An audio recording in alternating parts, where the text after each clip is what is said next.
Buenas tardes. Ya. ¿Ya está lista tal vez para comenzar la presentación o necesita alguna ayuda extra? No, ¿Con diapositivas? Sí, bueno, ¿puedes usar tal vez diapositivas?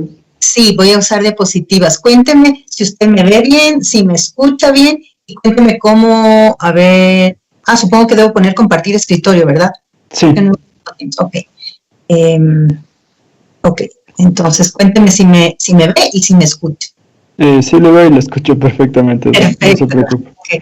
Para saber si me ponía audífonos y que suene mejor. A ver, déjeme ver.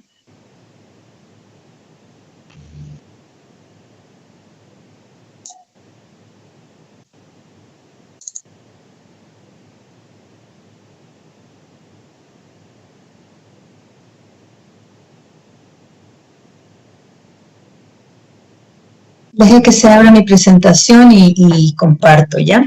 Ya listo, Doc. Cuando esté listo nos avisa.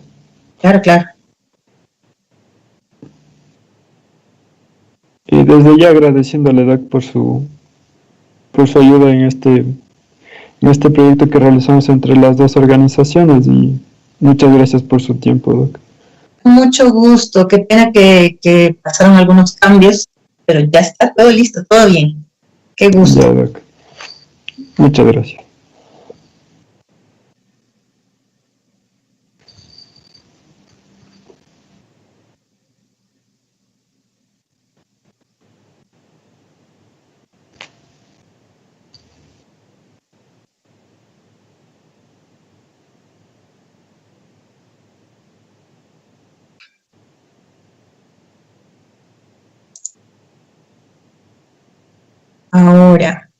Ahora ya creo que puedo compartir. ¿Está allí? No todavía, Doc. ¿Pablo? No está, no se ve todavía. ¿Sí me escucha tal vez?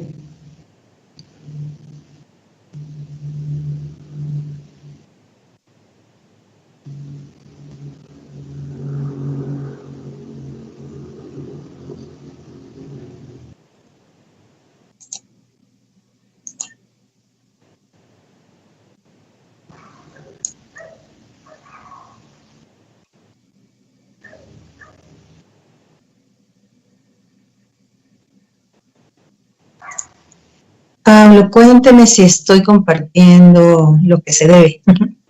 Ya, Doc, ahorita sí ya se ve. Perfecto.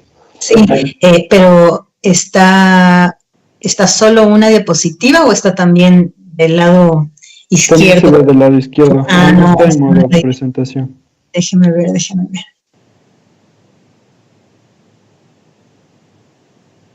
Y mi cámara se apaga, ¿verdad? Mientras comparto. Sí, se apaga la cámara. Bueno. Ahorita ya está en modo presentación ya. Ok. Solo déjame preguntar si es que ya están transmitiendo para presentarla y comenzar. Déjeme ver, aquí dice dejar de compartir, no, ocultar tampoco. Ya, yo solo lo escucho, no lo veo, no veo a nadie, solo veo mi presentación. Así que, sí, y así algo me va a decir, estaré pendiente, pues. Ya, cualquier cosa ya le aviso.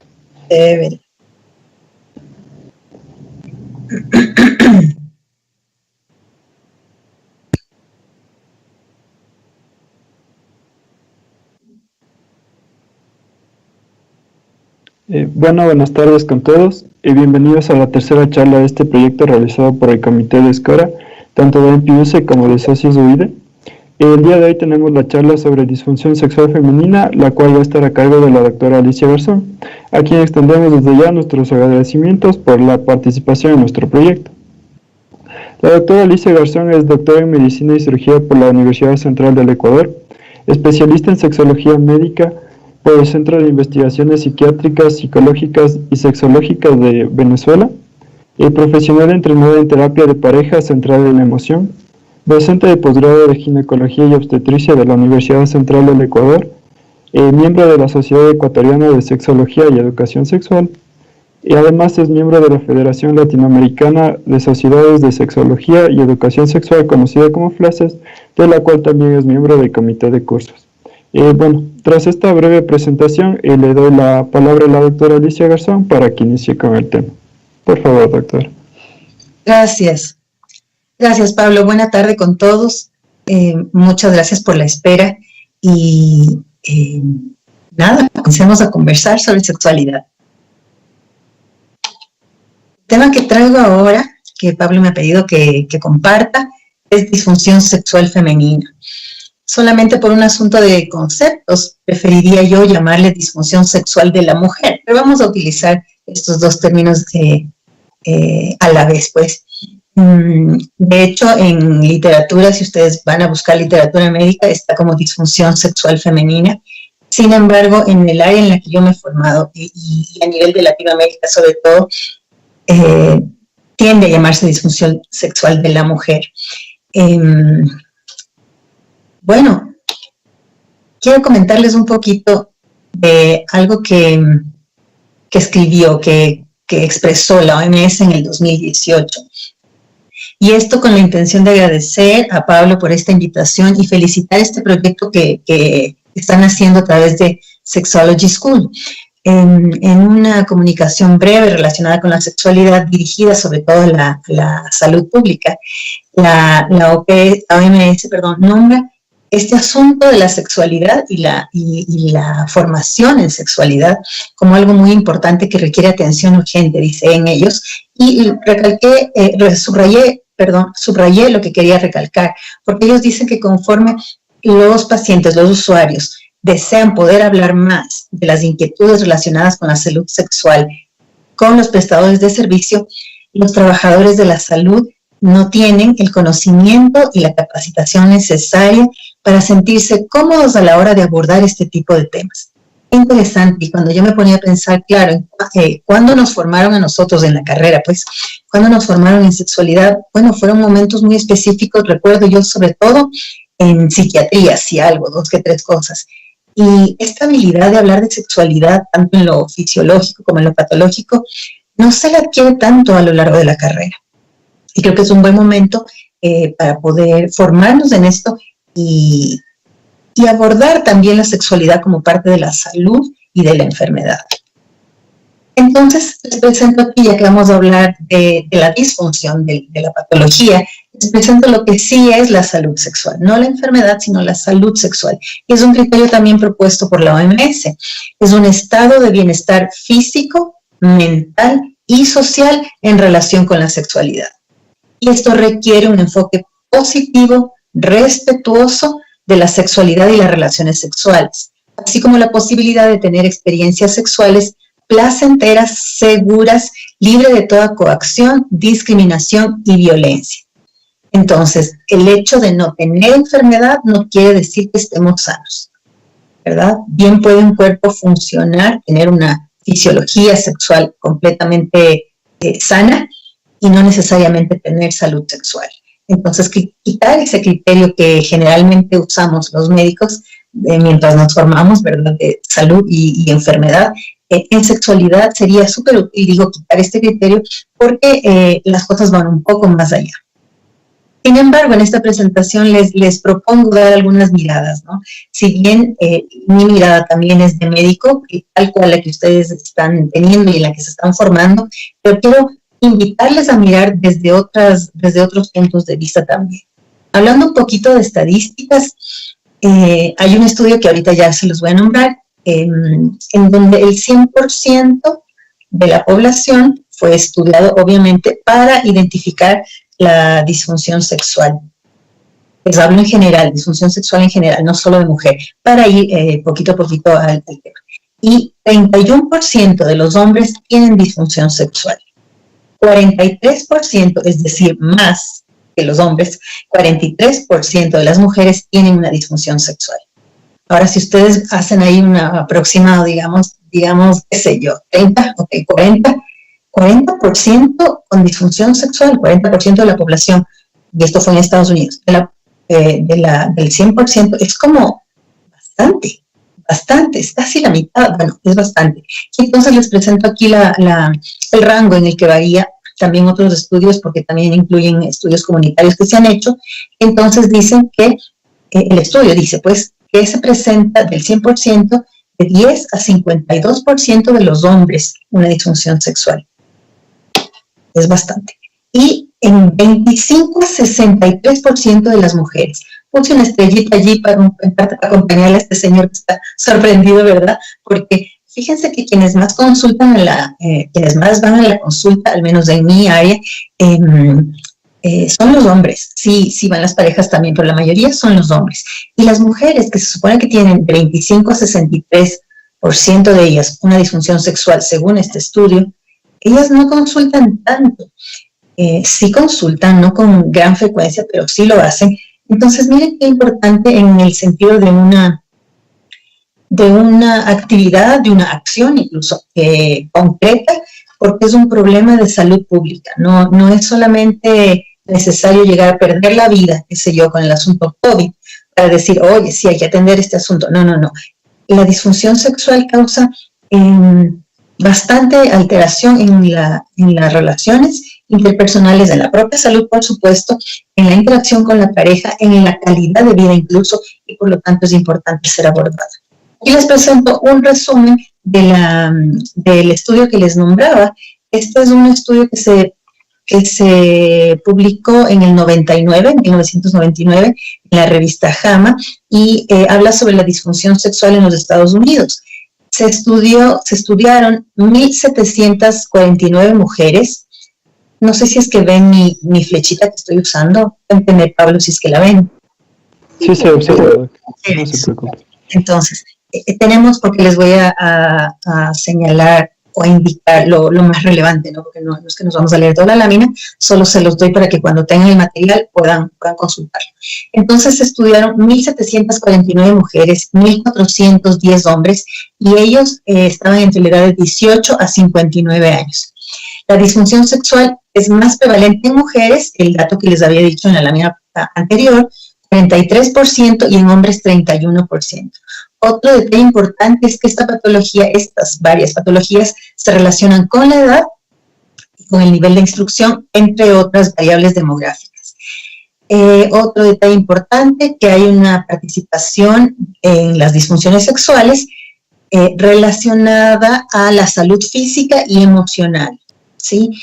Y la disfunción sexual está altamente asociada con experiencias negativas en las relaciones sexuales y el bienestar en general.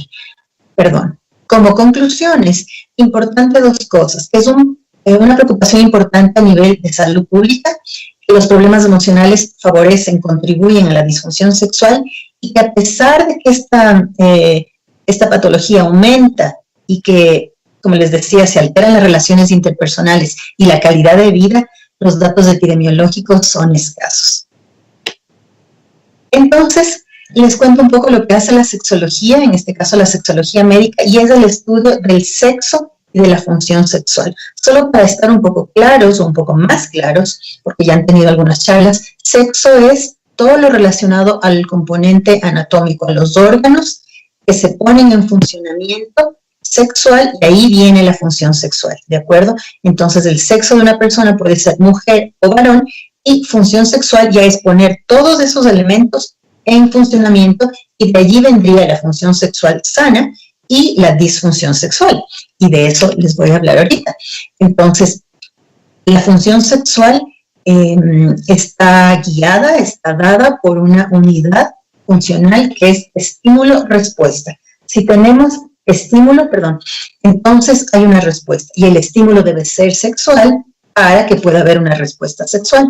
Eso hay que mantenerlo en mente. Cuando hay un problema en la parte de estímulo, entonces vamos obviamente a tener un efecto en la respuesta. Si tenemos una patología en la respuesta, tenemos que revisar qué sucede con el estímulo. Esta unidad necesita permanecer intacta para poder ser funcional.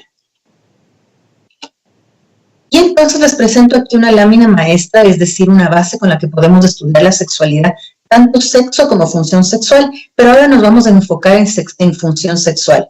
Entonces, lo que les había dicho yo, tenemos el estímulo sexual. Estas siglas son a partir de situación de estímulo sexual, es decir, el hecho de colocar el estímulo sexual, porque el estímulo ahí suelto no hace nada, ¿no? Entonces colocamos el estímulo sexual y esto nos provoca una respuesta sexual. Esta unidad funcional que ya la hemos visto sucede en un tiempo de funcionamiento sexual específico, ¿sí? Es propio de cada persona. Entonces nos vamos a centrar un poquito en lo que es el estímulo sexual. Aquí tenemos 3 variables que debemos identificar. Una, el administrador o la administración, es decir, yo persona, ¿quién quiero que me administre el estímulo sexual?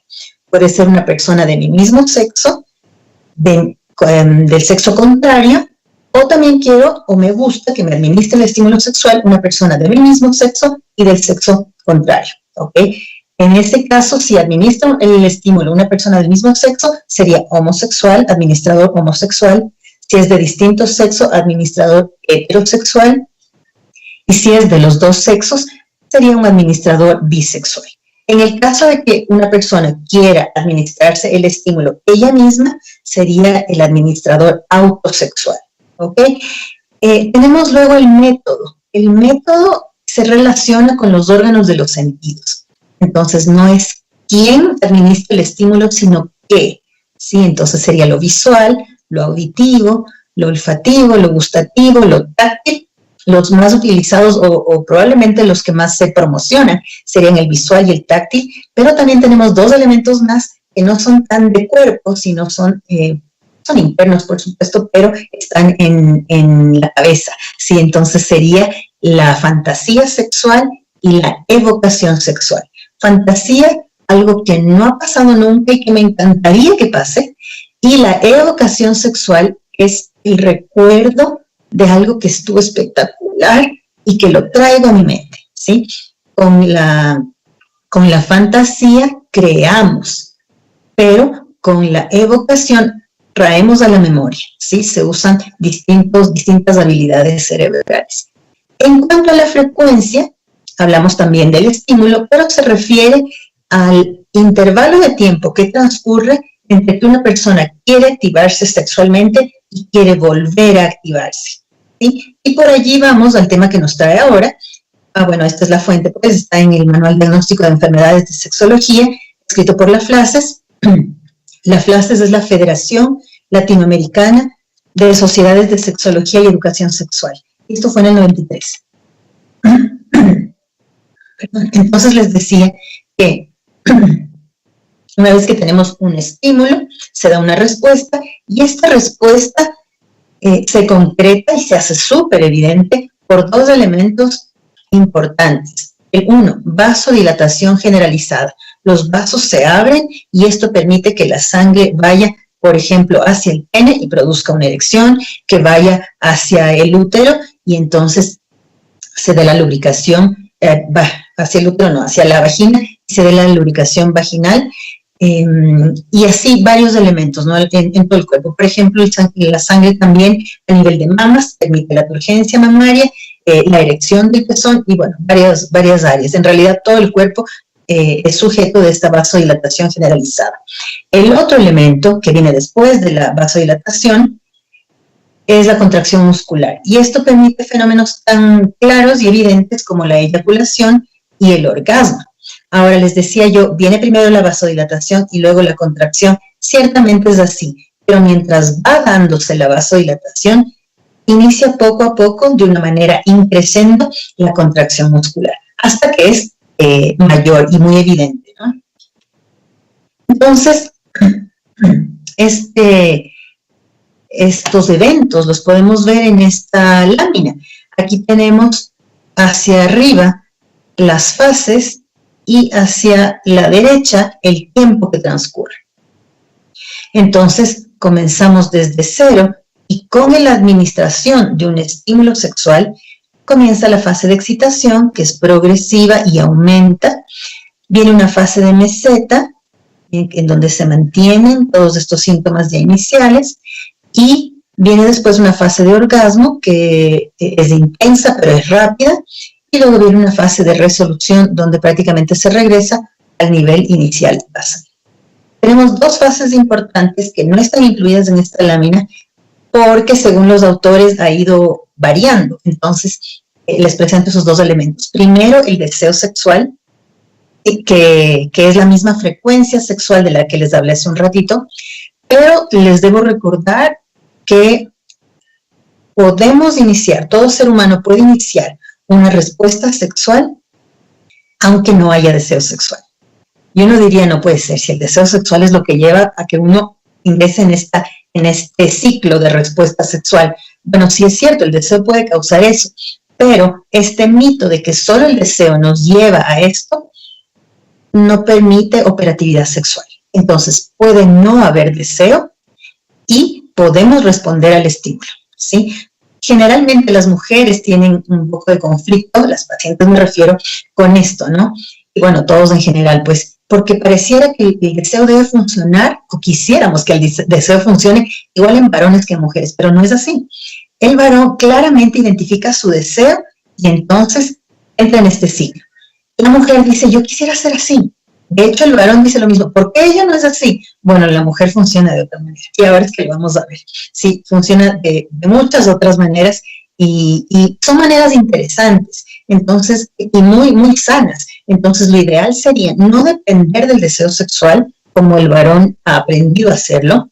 ¿Verdad? A él nunca le hace falta. Bueno, sí existe la disfunción del deseo sexual en el varón, pero es poco frecuente. Entonces, él no tiene esta conciencia de funcionar sexualmente sin deseo. En cambio, la mujer prácticamente vive extrañando el deseo porque cree que debe tenerlo. Sí, lo que sucede es que el deseo aparece de otra manera, en otro momento, y por otros factores que ya les voy a presentar. Entonces, como algo importante, no necesitamos, hombres y mujeres, no necesitamos del deseo para entrar en este ciclo de respuesta sexual. Ahora que sí está, chévere, súper rico, qué bien que exista deseo sexual. De hecho, el deseo sexual se puede aumentar y disminuir voluntariamente. Y vámonos a la otra, al otro extremo de la respuesta sexual, en donde no hay satisfacción sexual. La satisfacción es diferente y es muy probable que haya orgasmo y la satisfacción no esté presente o sea baja. Y es muy probable que haya orgasmo y haya satisfacción, y así pueden ir algunas variables. Entonces, esos elementos como para tenerlos en mente. Pablo, de cuando en cuando me gustaría saber, le pregunto yo, si todo está en orden, si me están escuchando. Como no los veo, entonces quiero saber sí, todo está en orden, no se preocupe. Cualquier novedad ya lo aviso. De la disfunción sexual, hay un elemento of Sex and Marital Therapy en el 2000 y lo escribe Rosen, y es un FSFI que es muy conocido en el mundo de la sexología, ¿verdad? Y es un cuestionario que nos sirve para evidenciar la función sexual, y en base a la función sexual podemos determinar la disfunción. Entonces, este índice de la función sexual femenina es un cuestionario rápido, se lo administra la persona sola, es multidimensional y evalúa la función sexual, no el sexo, que es parte de la excitación, pero acuérdense que ya sería objetiva, el orgasmo, la satisfacción y el dolor o disconfort. A pesar de que es un cuestionario rápido y corto, tiene 19 ítems y tiene 5 páginas. ¿Sí? Entonces les presento aquí, esta es la primera todo lo que se utiliza para poder evaluar. A mayor puntaje, mejor función sexual. ¿Sí? Y obviamente cada pregunta está estudiando cierto dominio. Pero entonces podemos pasar a hablar de las patologías. Hay varias, pero me ha pedido Pablo que aborde lo que es el bajo deseo sexual y el vaginismo. Entonces comencemos por el bajo deseo sexual. Si volvemos a la lámina maestra, el bajo deseo sexual está ubicado allí donde está la flechita amarilla. Acuérdense que la frecuencia sexual entonces es una expresión objetiva, subjetivamente deseo sexual. No, yo no tengo casi nada es cuánto. Entonces necesitamos algo más objetivo porque lo subjetivo no ayuda mucho. ¿De acuerdo? En ese sentido, la frecuencia sexual está clasificada en 3 variables, que es media cuando la persona quiere activarse cada 5 a cada 9 días y baja cuando quiere activarse cada 10 a cada 14 días. Esto tampoco es bajísima, terrible, malísima, no, es baja y es completamente fisiológica. Lo patológico, ya que no es de lo que vamos a hablar ahora, pero se los nombro. Y la frecuencia sexual excesivamente baja sería más allá de cada 14 días. Entonces, si me da ganas cada 15 días, y esto cumple algunos de los criterios que vamos ahora a ver, entonces quiero nombrarles aquí la forma como se puede evaluar el deseo. Ojalá fuera tan fácil y decir, ¿tiene ganas, no tiene ganas, cada cuánto? Ah, está muy bajo, está muy alto. Pero es un poco más elaborado esto, ¿sí? Entonces, en este gráfico les muestro la primera forma que ya habíamos, de la que ya les hablé hace un ratito. Se habló de lo mismo, como si lo mismo sucedería en la mujer. Entonces, aquí no figura el deseo. Y esta es la respuesta, ¿verdad? Y eso es bueno, que hombres y mujeres seamos diferentes. Se propone un modelo circular. Esto es propuesto por Beverly Whipple en 1979. Y entonces, en este sistema, si ustedes pueden ver, tenemos los dos elementos. El lineal, en donde está deseo, excitación, si siguen la flechita, ¿verdad? Meseta, orgasmo y resolución. Y también tenemos este modelo circular. ¿Qué sucede? Que la mujer, aparte de atravesar estas fases, también estas fases encajan con estos otros elementos que están aquí por fuera del círculo, y la primera parte, lo que le permite a la mujer ingresar al deseo, es la seducción. Aquí una diferencia importante, ¿no? Yo digo siempre, y les he comentado a mis alumnos, el varón, y ellos han estado de acuerdo, ¿para qué? Pero ustedes ya podrán decir, el varón con deseo o sin deseo, igualito va para allá.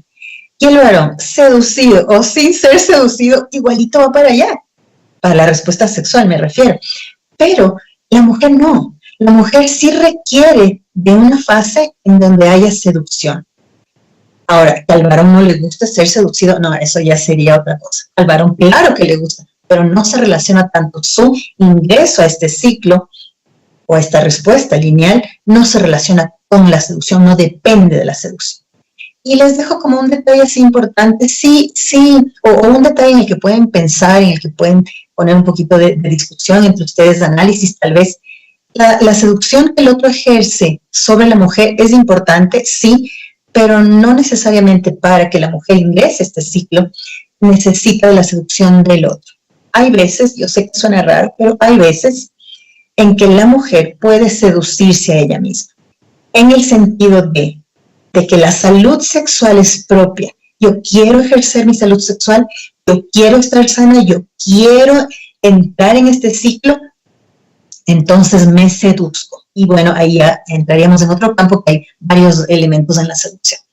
De hecho, hay talleres de seducción, imagínense, o sea, es todo un campo grande. Otro detalle importante después de la seducción, que ven que va más o menos con la parte de deseo, el inicio de la excitación, es el tiempo de sensaciones.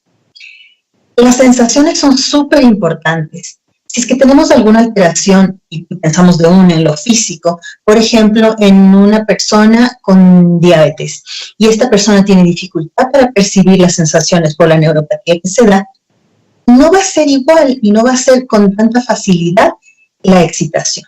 Entonces, es necesario que sepamos qué áreas son sensibles. Ahora, digamos que esta persona no tiene una patología neurológica, no tiene una patología endocrina tampoco, pero está con la cabeza en otra cosa, ¿verdad? Está con la cabeza en que, no sé, hablando de una mujer, por ejemplo, no hice tal cosa en el trabajo, ¿será que los niños sí tienen comida para mañana? No sé, no hemos pagado lo de la matrícula y no sé qué. Entonces, si está pensando, no está sintiendo. Si no está consciente la mujer de sus sensaciones, no va a avanzar en este proceso. La siguiente fase, que solo se va a dar si las dos anteriores están dadas, se llama en inglés surrender. En español se llama rendición. Esta rendición es muy cuestionada por las mujeres porque se piensa, pero no es así, se piensa que es un entregarse, un rendirse al otro. Es decir, aquí me entrego a él o a ella si fuera una pareja homosexual. Ese es un error. La sexualidad se comparte, no es que el uno se entrega al otro. Ahora, que suena romántico, si los dos están enamorados y tal y qué sé yo, ok, sí, pero estamos hablando de fisiología. Entonces, la rendición se trata de ser consciente, como veíamos antes en la fase de sensaciones, ser consciente de sus sensaciones y entregarse a las sensaciones, rendirse a sentir. Ese detalle es súper importante y es un punto importante en la terapia sexual, porque la mayoría de mujeres no se entrega. Me refiero a la mayoría de mujeres que tienen disfunciones sexuales, ¿sí? Entonces ellas sí pueden decir, o sea, sí siento, incluso hay este lenguaje corporal, ¿no? Entonces, el lenguaje no verbal, sí siento como caliente allá abajo, pero no, o sea, no, eso no es importante. No, a ver, ¿qué pasaría si nos entregamos a esa sensación? Deje de pensar, qué caliente, qué rico, qué feo, qué miedo, quiero más, no sé, ¿sí? Entonces, entregarse a esta fase de rendición es muy importante. Y miren que coincide con la fase del orgasmo. Y ya ustedes verán esto en otra charla, creo que van a hablar del orgasmo. Al final, la última fase se llama reflexión. No se trata de pensar y reflexionar, no. Es más bien el asunto de reflejo, ¿sí? Cuando llegamos a esta fase, entonces hay un reflejo que nos permite completar el círculo y entonces nos unimos acá. Y a la seducción, volvemos a entrar aquí. Si este ciclo nos genera, entre seducción, sensación, rendición y reflexión, nos genera placer sexual, es muy, muy factible que lleguemos de nuevo acá. A partir del placer sexual se nutre el deseo. En el varón, haya placer o no haya placer, igualito quiere. Pero en la mujer es muy importante el placer sexual. ¿Sí? Si la pasé bien, quiero. Si no la pasé bien, mejor no. ¿Pero para qué? Es lo típico que narran en la consulta, ¿no? En patologías de satisfacción y en patologías de deseo. Entonces, cuando una mujer tiene deseo y va a la función sexual solamente por ella y su placer y su salud sexual, es mucho más factible que se mantenga esta salud y este ciclo en comparación a si ella dice, bueno, yo no tengo ganas ni me gusta, pero lo voy a hacer por él.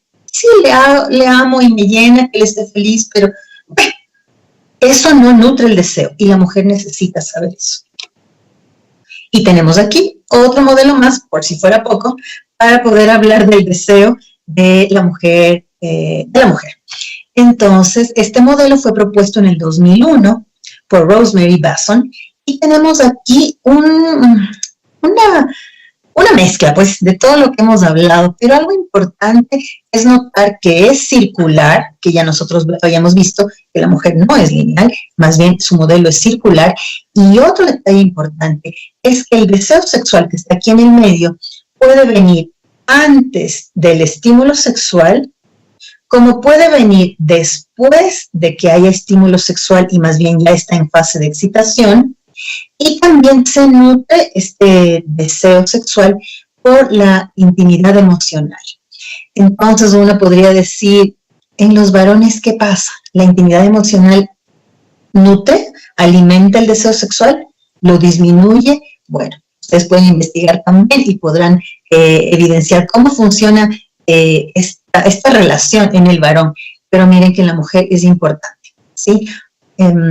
Entonces la excitación, el deseo sexual, el estímulo, la satisfacción sexual, la conexión emocional, la conexión física y la intimidad, todas ellas influyen en que la mujer quiera o no quiera. Pablo, ¿cómo vamos? ¿Todo bien? Sí, todo bien. Chévere. Si se aburren, también me dice, para poder ponerlo. Sí, nomás, Doc, sí está interesante la charla.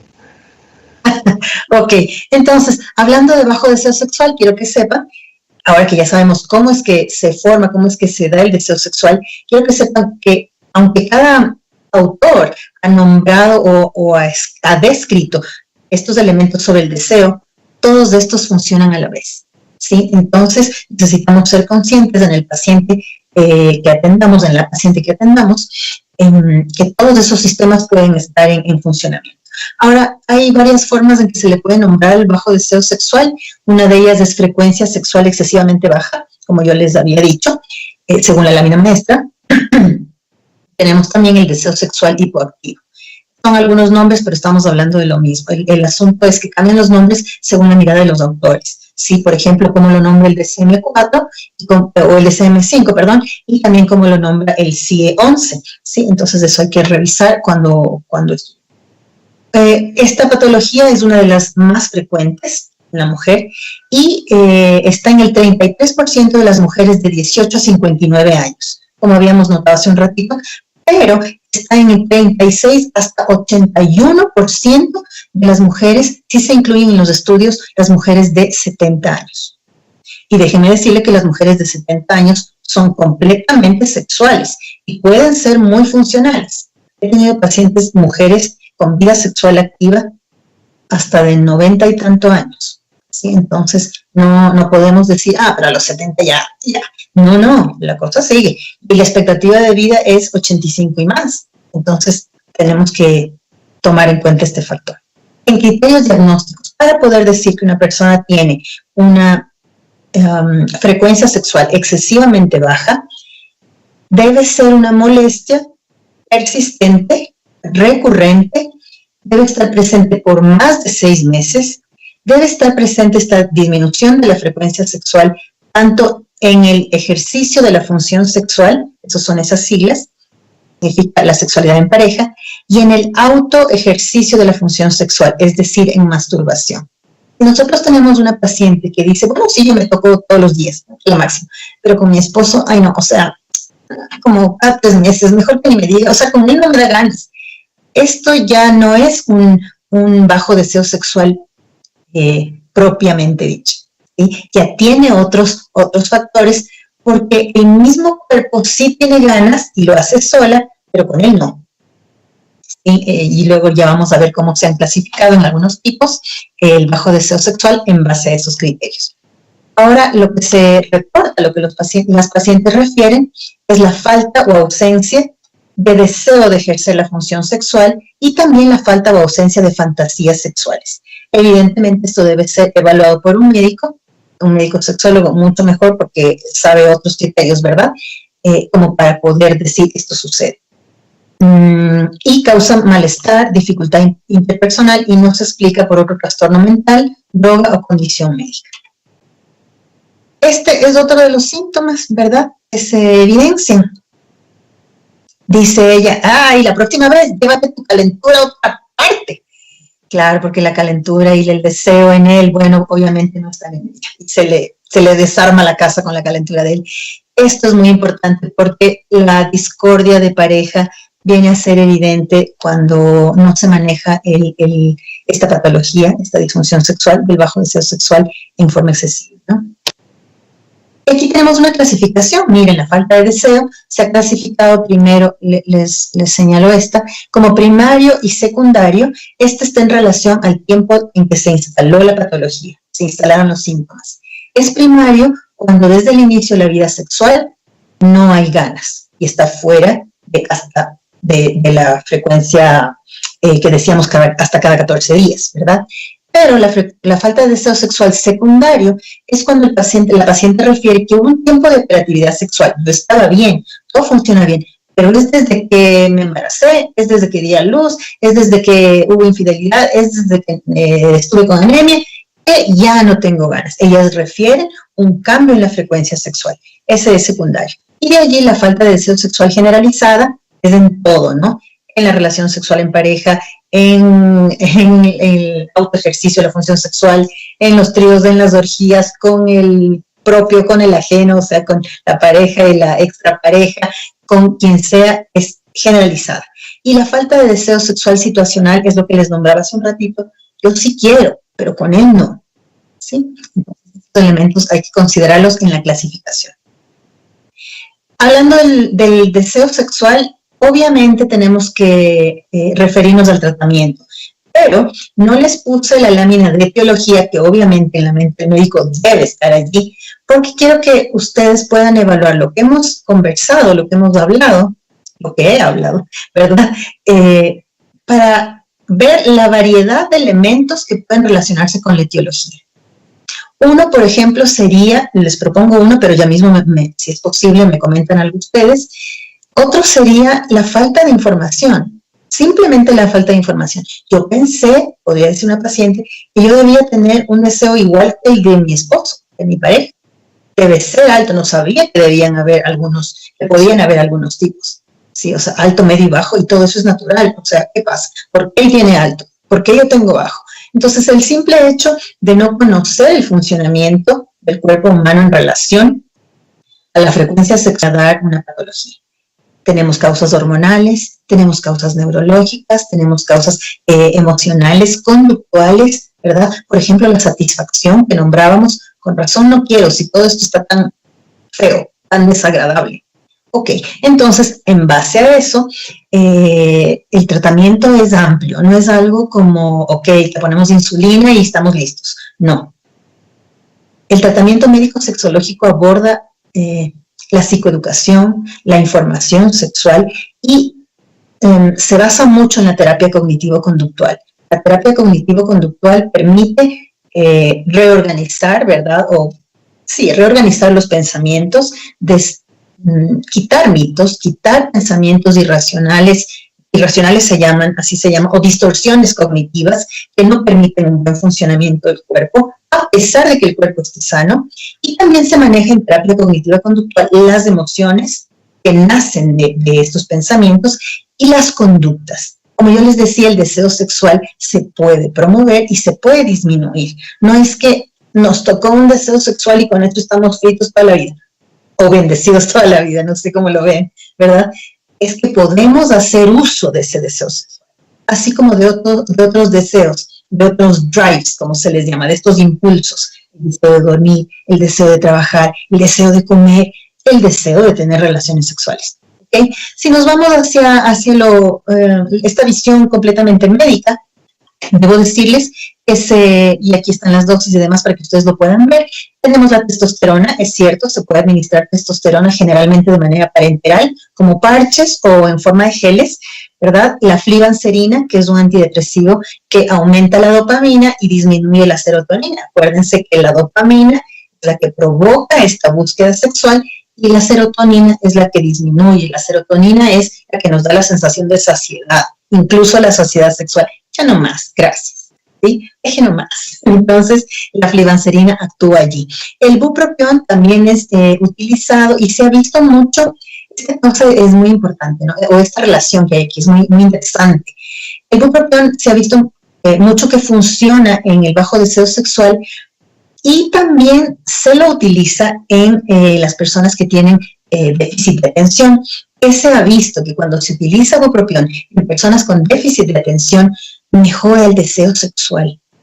Y ese no era el plan, ¿no? No era el plan, porque la idea era, ok, voy a mejorar la atención para lo que hay que hacer, pero mejora el deseo.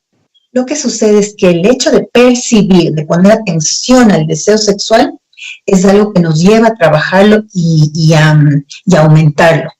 Y si quisiéramos, a disminuirlo. Y por eso este medicamento ayuda y también, bueno, ayudan técnicas que se utilizan para identificar, técnicas sexuales me refiero, que se utilizan para identificar el deseo sexual y ser consciente de él y saber que este deseo no es igual en todos los momentos y en todas las personas. Hay pacientes, por ejemplo, cuando comienzan a identificar el deseo que dicen, yo no siento nada. Después, sí, esto es algo así como que, ay, se me llena como la parte de arriba del cuerpo así de calor y ay, como que late o como algo. Otras dicen, no, el deseo está más bien en la pelvis, eso es allá abajo que algo sucede. No, deseo es como que me comienzan a picar las manos y, ay, no sé, así siento yo el deseo, como unas ganas de algo sucede en mi boca, en las manos. Y en cada persona hay estas sensaciones, ¿sí? Sensaciones que no siempre van ligadas al pensamiento. Y por eso atender a los síntomas, a las sensaciones del cuerpo es súper importante para tener deseo sexual. Hay otro medicamento que yo aquí no lo he conseguido, pero es una mezcla de testosterona, sildenafil y buspirona y se lo utiliza a demanda. Esto dicen los libros, pues la bibliografía, yo no lo he utilizado, se llama Líbrido y Líbridos. Líbridos tiene buspirona, Líbrido no. Y el otro, el bremelanotil, es un análogo de la melanocortina y estas son las indicaciones, la administración es intranasal.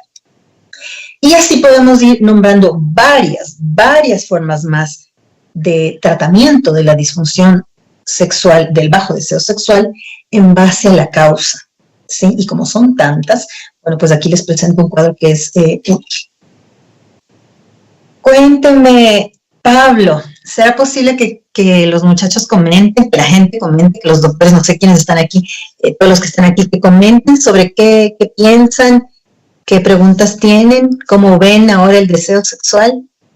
Doc, ahorita en la reunión como tal estamos solamente los organizadores, pero hay algunas preguntas en el forms que les mandamos a los chicos. Tal vez le hacemos esas preguntas.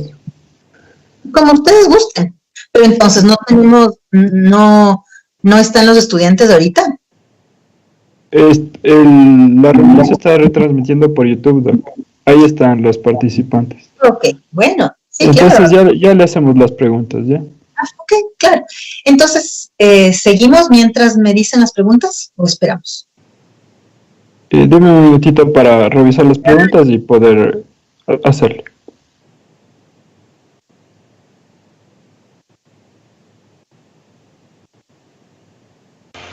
Pablo, si quieres yo continúo con las preguntas. Sí, por favor. Ya, entonces, Dale, gracias. a ver, en una adulta joven sin traumas sexuales, ¿hay alguna causa orgánica para que padezca de esta afección? Sabe que se cortó la señal, ¿cómo está? Qué gusto, pero ¿me puede repetir la pregunta?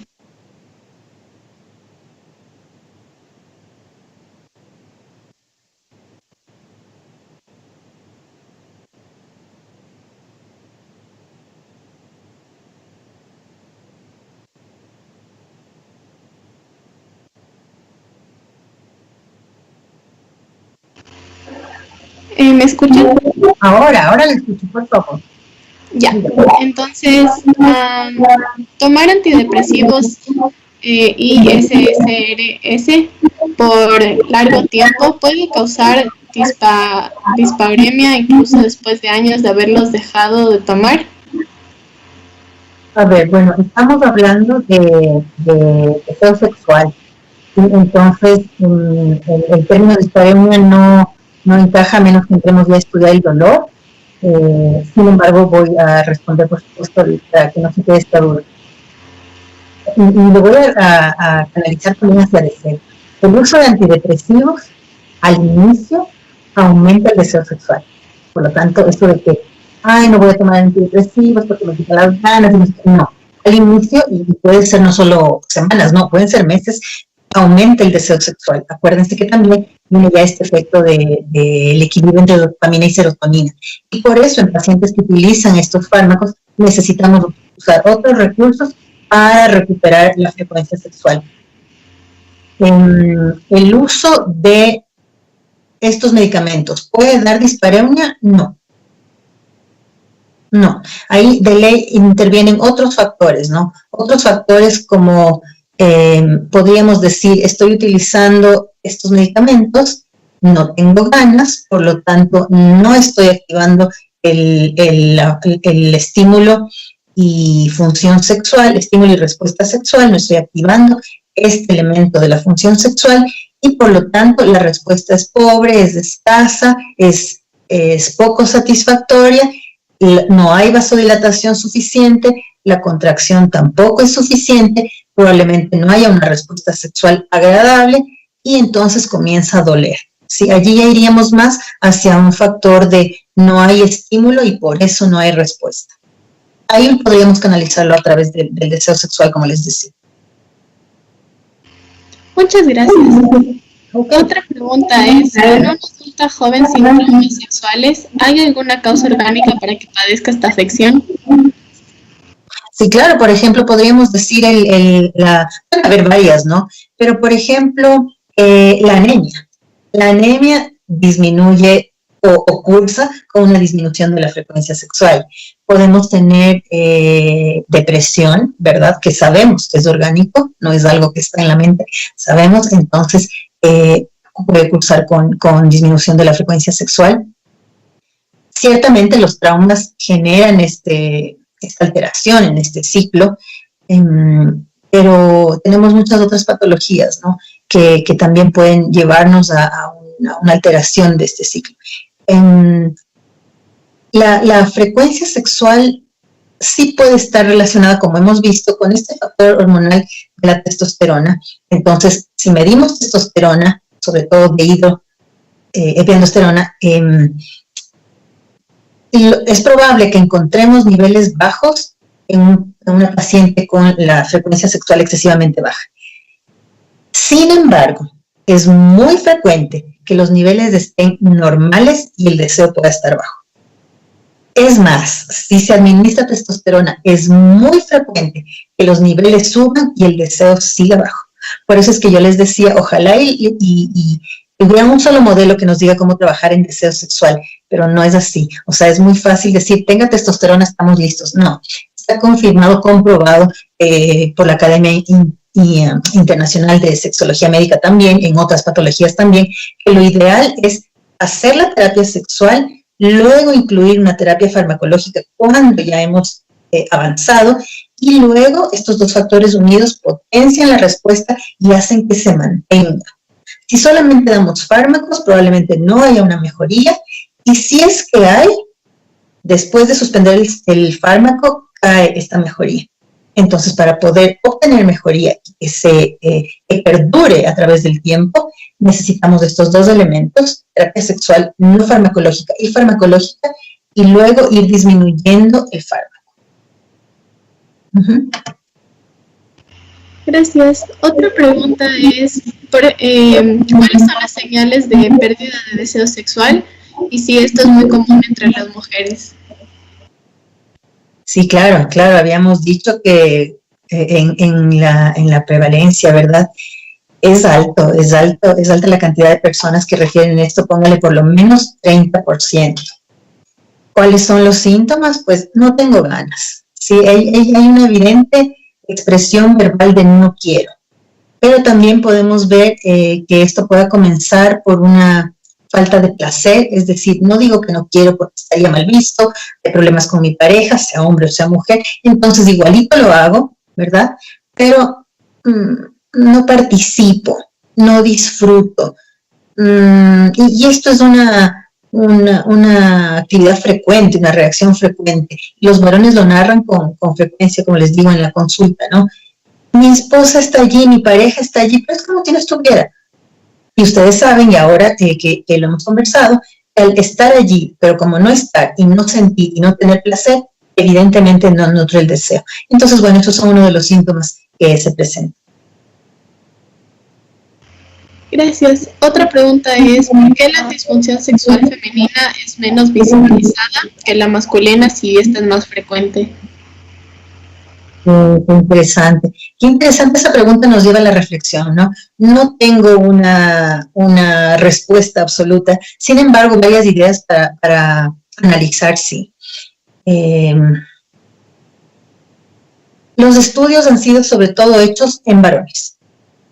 Y siempre, generalmente, el funcionamiento del cuerpo del varón nos ha indicado cómo funciona la mujer. Entonces se asumía pues hace rato, que si así funciona el varón, pues ya estamos listos, ¿para qué estudiar mujeres? Pero no, luego ya se fue viendo que los mismos tratamientos no sirven, que presentan las mujeres otros problemas más allá o persisten a pesar del tratamiento. Entonces, esa es una de las limitantes, ¿no? Hemos aprendido a obtener información sobre la salud sexual de la mujer a partir de los estudios hechos en varón. Otro detalle importante es que la mujer misma no expresa, no dice, ¿sí? Entonces, hay mucho tabú, hay mucho mito alrededor de la sexualidad, y es raro que una mujer vaya a decir, ay, tengo poco deseo, qué tontería. Generalmente va porque el esposo dice, oye, tú tienes muy poquito, o sea, necesitamos ir a consultar. Oh, ok, vengo porque él dice. Ahora ya esto ha ido cambiando mucho, y hay mujeres que simplemente dicen, yo quiero tener deseo sexual, pero ¿por qué no tengo? Mis amigas tienen. Obviamente mi pareja, si tienen una pareja, se comparan con los demás. ¿Sí? Entonces, otro detalle es que la propia mujer no se ha hecho cargo, podría decir yo, no se ha hecho cargo de su sexualidad.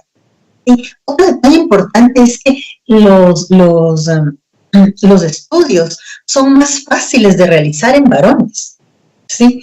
y voy a nombrar solo 2 que 3 elementos. Por ejemplo, si es que estudiamos genitales, los genitales están expuestos, entonces es mucho más fácil. ¿Sí? Hacer un examen nocturno relacionando erección y deseo, saben, como la pubescencia peniana nocturna, es poner como un brazalete en el pene y estamos listos. Pero en la mujer que sí, que no, que adentro, que abra, que acuéstese, que abre, que ojalá no le duela, que hay, que para adentro. Entonces es como más trámite para la paciente y para el investigador. También el hecho de poder, ¿no? El varón sí dice, sí tengo ganas, la mayoría tiene, entonces sí tengo ganas, son pocos los que viven esta disminución, una frecuencia sexual excesivamente baja, lo dice, tiene palabras para hablar de sexualidad. La mujer, en cambio, incluso como les decía en los ejemplos, incluso le cuesta nombrar a los genitales, ¿sí? Me duele ahí abajo, no siento ahí abajo ¿qué? Ahí abajo, ¿cómo se llama? La vulva, la vagina, todo se llama vagina. No, eso se llama clítoris, eso se llama vulva. Ese es el ano, el periné, ¿sabe lo que es el periné? Entonces, incluso en esta forma de expresarse sobre su propio cuerpo, que a veces ni siquiera se lo puede ver, el varón, en cambio, se instala frente al espejo y ya lo ve, ¿cierto? Hablando solo de genitales. Entonces, esta misma dificultad también genera dificultad para visibilizar esta patología.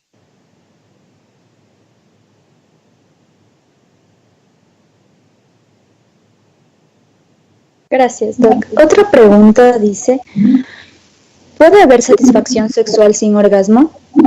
Sí, lo habíamos dicho, claro que sí. Sí, ahí es interesante evaluar la satisfacción sexual a través de algunos cuestionarios, ¿no? Porque la satisfacción sexual es distinta en cada mujer y es distinta en varones y mujeres. Hay mujeres, en este caso específico del tema que estamos tocando, hay mujeres que dicen, yo me siento súper complacida y pondría mi placer en porcentaje en 80% si me siento deseada. Otra mujer, no me importa si soy deseada o no, pero, o sea, rico ser deseada, pero no es lo principal. Si yo tengo una lubricación intensa y que dure todo el tiempo de la relación, genial. Otras dicen, no, de ley orgasmo, porque si no hay orgasmo no es igual para mí. Otras podrían decir, con que no me duela, yo estoy feliz de la vida. ¿Sí? Otras, en cambio, dicen el final, o sea, que pase todo lo que pase, pero al final, con orgasmo, sin orgasmo, esta intimidad emocional, física con mi pareja es lo que me nutre tanto. Eso es lo que marca mi satisfacción. Entonces, hay varios elementos que denotan la evaluación de la satisfacción sexual. Otra pregunta nos dice si es que existen ciertos alimentos o algún producto de uso común que en ciertos casos podría disminuir el deseo sexual. Un producto de uso común. Bueno, me viene a la mente esto que se llaman los repelentes sexuales, ¿no?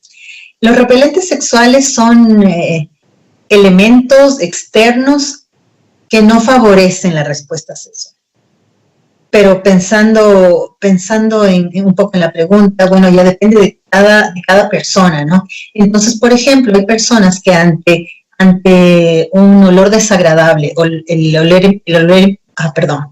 olor emitido por la sudoración de las axilas o de los pies o el aliento, o cualquier olor desagradable puede significar para una persona, hombre o mujer, puede significar un repelente sexual y por lo tanto baja la excitación y baja el deseo, ¿sí? Y después no quiero. Si no te bañas, entonces no. Si quieres que algo conmigo, te bañas y de ahí veremos. Y luego comienza a hacerse como un trámite, ¿no? Miércoles, para poder estar juntos es llegar a la casa, hacer todo el proceso de COVID y la desinfección y demás, entonces del baño y que si no me he chupado el caramelito de menta y no sé qué, y además que hay que decirte palabras bonitas, qué relajo, no quiero nada.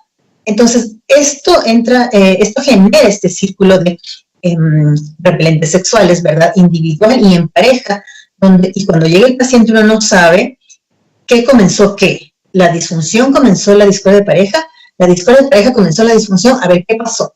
A la hora de la verdad no importa por dónde comenzó, pero tenemos estos factores mezclados. Entonces, Hay elementos de uso habitual, de uso cotidiano, como propone la pregunta, que podrían ser los afrodisíacos, pero no existe un alimento afrodisíaco. Existen personas que gustan de alimentos. Entonces una persona podría decir, ok, si hay siempre chocolate líquido para yo ponerme y ponerte y lamernos los dos, y esto genera, acuérdense, un cambio químico, ¿verdad? Entonces aumenta dopamina, aumenta adrenalina, noradrenalina. Entonces podríamos entrar en este ciclo de la mujer en donde se potencia el ciclo, la respuesta apetitiva, ¿no? Pero ¿qué tal si una persona dice, no, el chocolate, todo se hace un asco, tú no limpias, tú no lavas, luego me toca a mí, tú te quedas dormido? Entonces el chocolate ya no vendría a desarrollar o a cumplir este rol. No hay un elemento mágico para la sexualidad, lamentablemente, porque sería mucho más fácil. Pero de eso se trata la sexología médica, ¿verdad? De poder ir descubriendo la vida y el funcionamiento de esta persona para llegar a los elementos apropiados para la respuesta de ella. Listo, muchas gracias. Tenemos más preguntas, pero quizá podríamos continuar con la charla y al finalizar, como que ya leemos el resto. Chévere, claro que sí. Entonces, bueno, este es un gráfico solamente para invitarlos a que ustedes puedan ver el deseo sexual y a la vez la disfunción del deseo sexual en la mujer con esta mirada más amplia, ¿no? No es una sola cosa, necesitamos varias aristas para poder evaluar la patología y el tratamiento de la disfunción sexual. Y aquí entonces les quiero nombrar algo que se llama la variante fisiológica. La variante fisiológica es una condición del organismo que le permite funcionar y variar. Y esto está a nivel de todas las actividades del ser humano, de todas las conductas del ser humano. ¿Sí? Entonces, esta habilidad, por ejemplo, esta condición, que viene con nosotros, que me permite tomar hoy 8 vasos de agua, pero mañana en realidad solo me tomo 3. Esta capacidad de variar y no morirme si tomo 8 o 3, ¿verdad? Me permite funcionar y variar. Eso es lo que nos mantiene saludables y lo que nos va a dar como el sentido de que nuestro paciente que está consultando es saludable. Entonces aquí les pongo un gráfico en donde podemos ver esta variabilidad, ¿sí? Entre las dos líneas rojas está el rango de variabilidad fisiológica y el hecho de variar hace saber que estamos sanos. Lo que está entre las líneas rojas sería lo saludable, eventualmente nos salimos, pero regresamos a lo saludable. Miren, también nos salimos hacia abajo y regresamos. Y con el deseo pasa algo así, igualito. Siempre tener deseo como, digamos, en la mitad, lo promedio es lo saludable. Siempre la frecuencia sexual propia de cada persona debe mantenerse, siempre debe ser media, siempre debe ser alta, no necesariamente. El deseo sexual es variante y si varía, es sano. Noten lo que sucede cuando están preparando, por ejemplo, cuando una pareja se va a casar, qué sé yo. Entonces preparan, se quieren, se enamoran, están deseosos de estar juntos y quieren mucha sexualidad. Pero después que sí, que los preparativos de la boda y todo lo demás, vienen los conflictos y todo, el deseo sexual tiende a bajar, aunque no ha salido de lo fisiológico.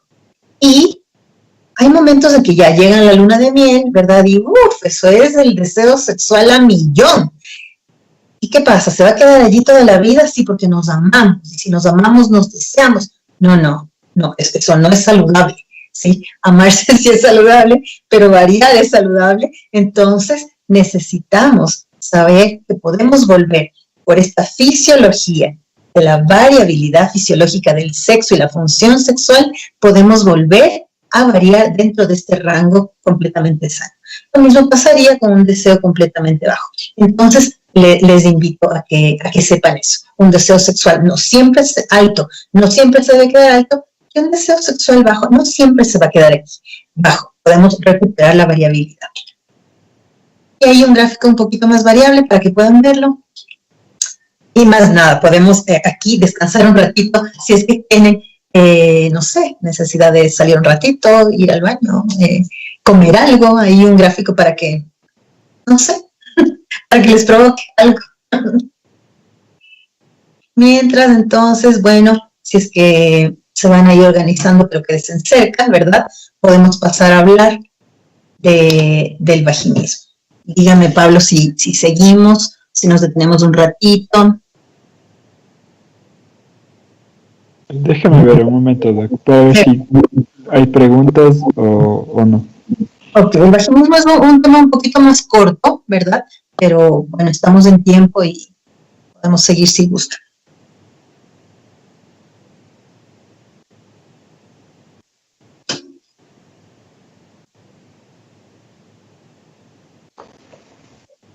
Doc, creo que mejor seguimos y al final hacemos las preguntas que están. Entonces, la otra patología de la que vamos a hablar es el vaginismo. Recuerden, vamos a la lámina maestra, entonces el vaginismo está ubicado obviamente como una patología de la función sexual y está ubicado en donde está la flechita amarilla, en la respuesta sexual. Ahora, ¿en qué parte de la respuesta sexual? Recuerden que teníamos deseo, excitación, meseta, orgasmo, resolución, satisfacción sexual, ya sea un sistema lineal o circular. El vaginismo se ubica en la fase de excitación. Generalmente la persona o el paciente, la paciente, pues piensa que es a nivel de orgasmo, sí, pero no, es a nivel de excitación. Aquí ya comienza la molestia. Y el vaginismo se define justamente de esta manera. Es una patología de la función sexual a nivel de la respuesta sexual y se caracteriza por una alteración muscular vulvar, en donde hay contracción hipertónica involuntaria de los músculos pubococcígeos y es durante excitación o en la fase de tumescencia que ya nosotros habíamos nombrado. Se caracteriza específicamente, sobre todo, por el dolor vaginal. Sin embargo, a pesar de que este es el signo patognomónico, el síntoma patognomónico, yo he visto a lo largo de todos estos años de trabajo, más de 10 años de trabajo en sexología médica, que el dolor es significativo, ¿cómo no? Pero hay muchos pacientes que refieren antes que el dolor vaginal, el dolor vulvar, y también hay algo que es como una cortina, digamos, antes de que aparezca el dolor, que es esta comezón o una irritación, el prurito podríamos decir, sino que palabras de las pacientes, esta comezón, esta irritación, este ardor a nivel vulvar y vaginal. Pero es un ardor y un prurito tan fuertes que llegan a ser dolor, pero la paciente no necesariamente lo relata como dolor, ¿sí? Yo no he visto esto en las fuentes bibliográficas, por ahí tal vez sí alguien lo nombra, pero no como algo importante. Yo en la consulta lo he visto frecuente. El dolor es clarísimo, pero también suceden estos otros elementos. Y luego, cuando se trabaja este prurito, ya habiendo descartado otras causas infecciosas sobre todo, comienza a aparecer el dolor.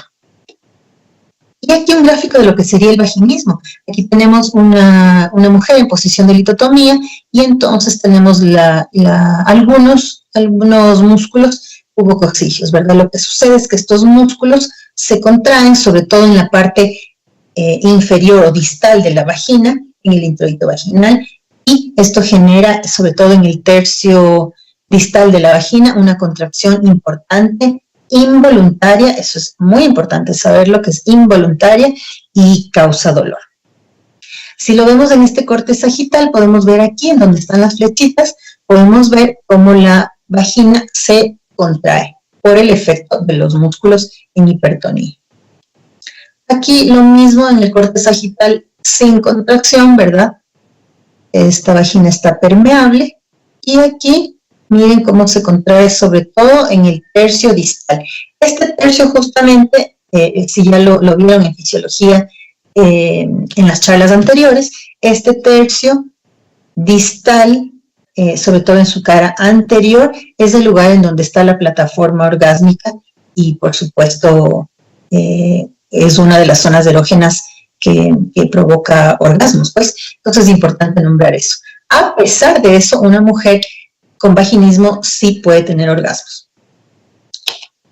En criterios diagnósticos, lo habíamos dicho antes y es importante nombrarlo, es importante la persistencia, la recurrencia, que existe estos síntomas, este cuadro de síntomas por más de 6 meses, sucede en los dos eventos, tanto sexualidad en pareja como sexualidad en solitario, aunque lo más frecuente es que la paciente en solitario no introduzca nada porque ya sabe del dolor.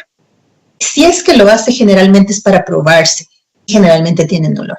Y sucede en 6 o más de 10 eventos, ¿sí? Entonces, 6 eventos de sexualidad en pareja, en más de 6 tienen el dolor y en más de 6 también tienen dolor en eventos de auto ejercicio de la función sexual.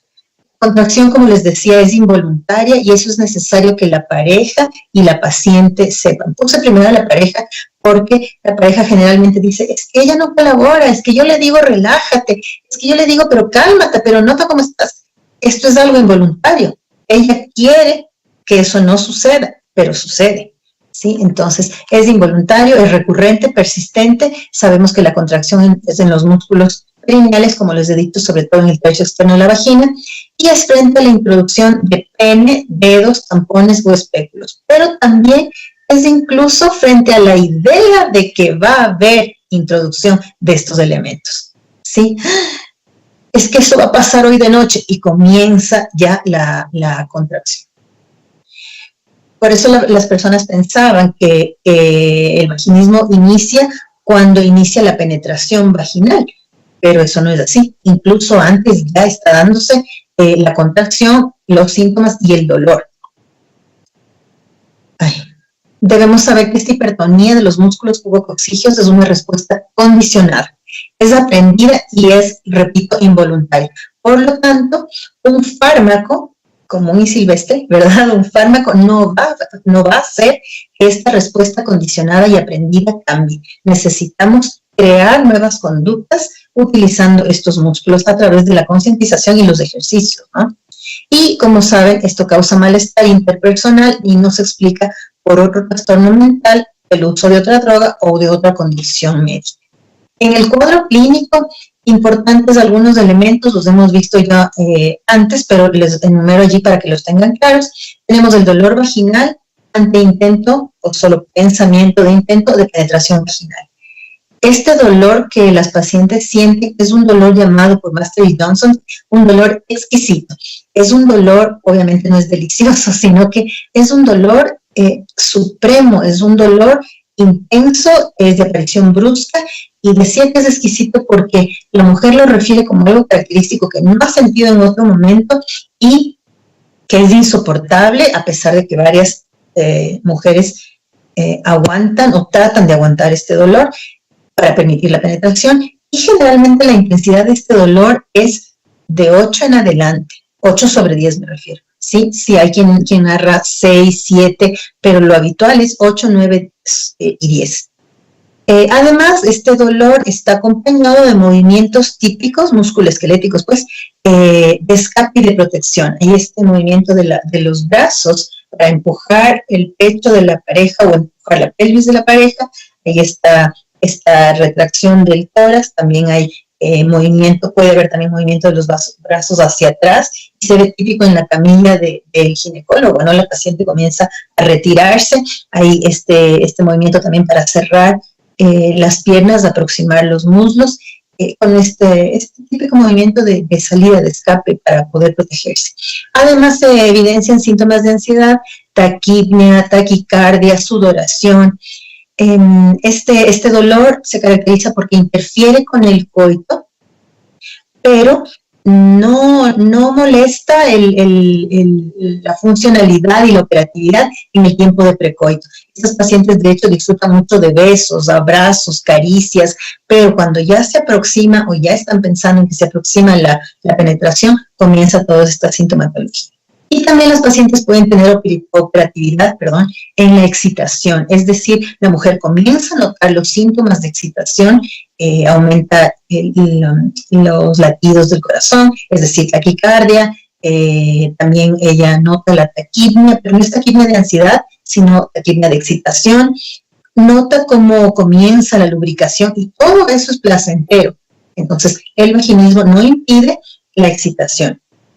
También estas pacientes, como les decía antes, pueden tener o no orgasmo y satisfacción sexual. Obviamente rechazan y tienen una conducta de evitación hacia la penetración vaginal. Generalmente se evita también la penetración anal, sin embargo, hay mujeres que toleran muy bien la penetración anal. Y se asocia con los matrimonios inconsumados y con causas de infertilidad. Dentro de la clasificación tenemos 3 clasificaciones. La primera, muy parecida a lo que habíamos dicho en deseo sexual bajo, que es según el inicio de aparecimiento de los síntomas. Puede ser primario, el vaginismo primario, cuando apareció desde el inicio del ejercicio de la función sexual. Y es secundario cuando la paciente narra un tiempo de operatividad sexual, de no tener dolor, de funcionar bien y después comenzar este síntoma. Ahí sería secundario. También, si estas 2 clasificaciones que ahora les voy a nombrar se relacionan con la factibilidad de la penetración. Entonces, un vaginismo parcial permite cierto grado de penetración. En cambio, el vaginismo total no permite para nada la penetración. En ese sentido, tenemos el grado 1, el grado 2 y el grado 3, que serían leve, moderado y severo respectivamente. En el grado 1 hay dolor, hay molestia, pero permite la penetración. En el grado 2 hay molestia y es con más facilidad. Ya va. No, con menos facilidad. Pero en el grado 3 obviamente está el dolor y no es factible la penetración. Uno podría decir el grado leve, o sea, bien, qué chévere, que de alguna manera, aunque duela, pueda penetrar. En realidad, si es que se trata a tiempo esta paciente y no se obliga a tolerar el dolor, podría curarse de manera mucho más rápida, más fácil. Pero lo que tiende a pasar es que la paciente dice, bueno, no me duele tanto, me aguanto y ya. Además hay este mito de que la primera vez siempre duele, al inicio siempre duele, siempre es así. Y lo único que sucede es que esta respuesta se potencia, ¿no? Se potencia, se mantiene, se refuerza, y por eso es una respuesta aprendida. Entonces, ante un síntoma, las personas deben saber, hombres y mujeres, ante un síntoma que es el dolor, no es necesario luchar o hacer un esfuerzo. En sexualidad, dolor significa deténgase. No es necesario llegar a través del dolor al placer. Es muy complicado llegar. Es poco factible llegar a través del dolor al placer. ¿Qué puede pasar? Sí, entraríamos en otro campo que puede ser el sadomasoquismo, pero será en otro momento, en otra charla, ¿sí? Entonces, esto es importante nombrarlo. En cuanto a la etiología, les puse algunos factores que se han visto presentes en mujeres que tienen vaginismo. Es frecuente en mujeres jóvenes con actitud negativa hacia el sexo y una historia de abuso o de trauma sexual. También en mujeres que provienen de hogares con formación religiosa ortodoxa y o crianza muy rígida. Por supuesto, en estos eventos, como les decía, de episodios de trauma sexual previo, están el abuso sexual en la infancia, también cuando una mujer ha sido, como cuando niña, descubierta o castigada en el ejercicio de la función sexual en la infancia, lo que llaman los juegos sexuales infantiles, ¿verdad? También se ha visto que estas mujeres tienen imagen negativa del hombre y a veces rechazan a todo el hombre o a veces solo hay un rechazo al pene. En ocasiones también hay un rechazo al semen, a la eyaculación, sí, pero lo más frecuente es esto que les he nombrado. También hay algunas fobias, entre ellas un temor importante a quedarse embarazada, al embarazo, a las infecciones, y también se ha visto que una de las causas es que el administrador de la paciente sea un administrador homosexual, ¿sí? Entonces, cuando una persona sabe que es homosexual, pero intenta ser heterosexual, también se presenta esta contracción involuntaria de los músculos. Y el intento de función heterosexual con identificación homosexual previa, ¿sí? En el caso de dispareunia, también se presenta cuando ha habido, por ejemplo, laceración grave de ligamentos anchos, endometriosis pelviana, posmenopausia, sin PRH. Por eso yo les decía hace un ratito cuando preguntaban algo de la dispareunia, la dispareunia es el dolor, pero la dispareunia no es el vaginismo, ¿sí? es una de las causas. Es decir, este proceso aprendido, repetido, condicionado del dolor puede generar un vaginismo, ¿sí? Otro elemento importante como etiología es cuando la mujer sabe que su pareja tiene otra pareja o que ella ha tenido o tiene al momento otra pareja, una extra pareja. Anomalías físicas también pueden ser causas, y la alteración sexual masculina, es decir, una disfunción sexual en el varón o en la mujer, si es que fuera la pareja lesbiana, ¿verdad? Puede ser causa del vaginismo. Es decir, una mujer que está excitada, está deseando su relación sexual, probablemente coital con penetración vaginal, y él siempre pierde la erección. Y entonces esta disfunción sexual en él genera contracción muscular y luego de los músculos pubococcígeos y luego dolor y luego vaginismo si es que no cambia ese aprendizaje. En el examen físico es importante saber que no necesariamente tenemos que ingresar en el tacto, ¿verdad? Hasta analizar y ver y palpar y todo la vagina. Muchas veces el simple hecho de acercarnos o solo colocarse en posición de litotomía ya es suficiente para que la paciente presente y que el médico pueda ver los cambios que hay. Entre ellos está el núcleo del periné firme, duro, hipersensible, incluso solo con el roce, con la mano con guante, solo con el roce hay hipersensibilidad, a veces dolor, es doloroso al tacto y más a la presión. Y justamente en la presión, sin ingresar todavía, ya se nota este periné duro, hipersensible y doloroso. Cuando se realiza el examen pélvico, generalmente hay una respuesta, como saben, aprendida, involuntaria, de contracción de la abertura vaginal y generalmente con expresión, manifestación de dolor. El miedo al dolor, por supuesto, es súper evidente y eso lo pueden ver con frecuencia en el examen físico, ¿no? El tacto rectal generalmente es aceptado sin dificultad y no genera dolor. Sin embargo, sabemos que todo este sistema muscular está compartido, ¿verdad? Entonces, entre la parte genital y la parte perineal y anal. Entonces, de alguna manera, sí se puede también encontrar pacientes que rechacen y que tengan dolor ante el tacto rectal. Como diagnóstico diferencial, es importante saber que podemos pensar también en fobias sexuales, dispareunia funcional, así hablando de infecciones locales como vaginosis, y también podemos pensar en el diagnóstico diferencial en síndrome de déficit de lubricación. Hace un ratito preguntaban algo y yo les decía, no es lo mismo que no haya suficiente estímulo y por lo tanto no haya lubricación, a que duela, ¿verdad?, por un vaginismo. Y también el caso de imperforado, atresia vaginal y la doble vagina, entre otros elementos. Aquí una lámina para contarles sobre el tratamiento. Como ustedes saben, no solamente se trata de fármacos y en realidad aquí los fármacos en el caso del vaginismo son poco utilizados y aunque sean utilizados tienen muy poca respuesta. Iniciamos con el tratamiento médico sexológico. Saben que se corrigen distorsiones cognitivas, se provee información sexual. Obviamente se usa la terapia cognitivo-conductual. Es importante suspender el ejercicio de la función sexual genital, solo genital, es decir, la penetración vaginal y anal también, si es que la paciente la ejerce, debe quedar suspendida y retomar otras áreas, otras formas del ejercicio de la función sexual. Generalmente ante esto el varón o la pareja de la paciente ante esto tiene cierto rechazo, no tanto, también tiene un alivio, porque siempre el acercarse a los genitales trae conflicto, dolor y problema, alejamiento de la pareja, pero es algo con lo que ellos van luchando poco a poco, ¿no? Es como yo quiero, pero no se puede. Y el romper este ciclo es parte importante para cambiar la respuesta aprendida. En la mujer, generalmente hay un alivio.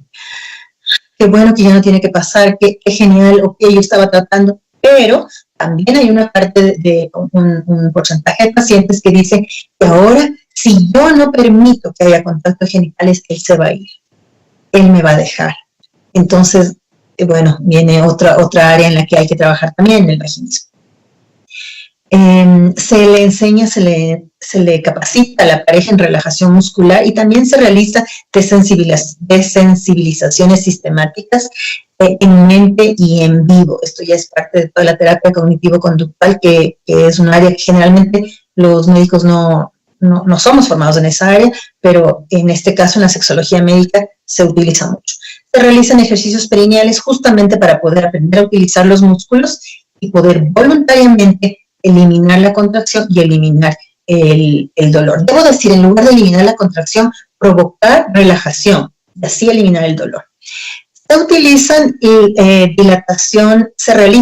dilatación genital, pero, y se utilizan los dilatadores Heger, por ejemplo, pero lo habitual o lo mejor no es ir directo a estos dilatadores. Se utiliza generalmente los propios dedos de la paciente, yendo desde el dedo más chiquito. Se utilizan también los dedos y después el pene de la pareja, si es que es varón.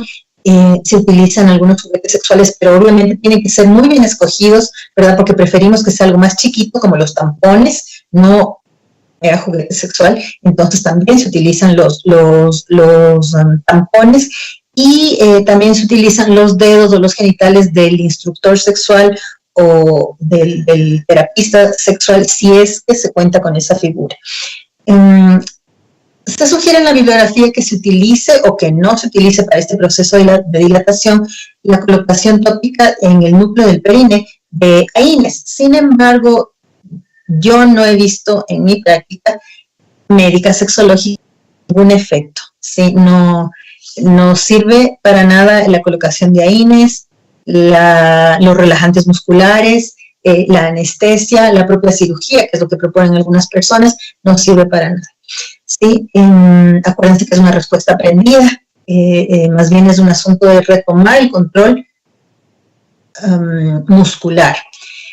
Cuando ya se comienza también con esta dilatación y con la desensibilización con la pareja incluso, y se comienzan a probar otros elementos acercándonos, restaurando la sensibilidad, la sexualidad genital, se sugieren posiciones coitales específicas y sobre todo la posición femenina superior, que es la posición en la que ella puede tener mayor control de la profundidad, del ángulo, de la duración, de la penetración.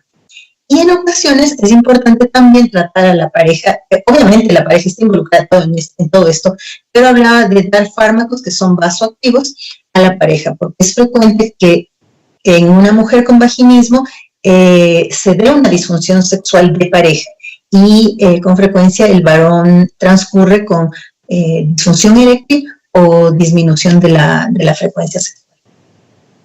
Y eso es lo que les puedo contar en cuanto a vaginismo.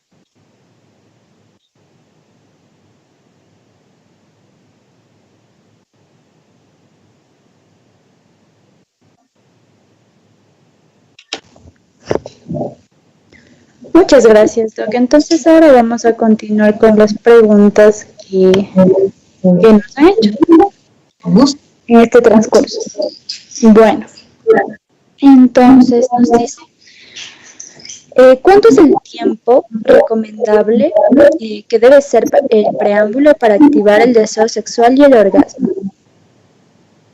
Ok, déjenme ver que ahorita estoy tratando de... Ya dejo de ver la pantalla, ¿verdad? No, todavía se está viendo, Doc. Ya, creo que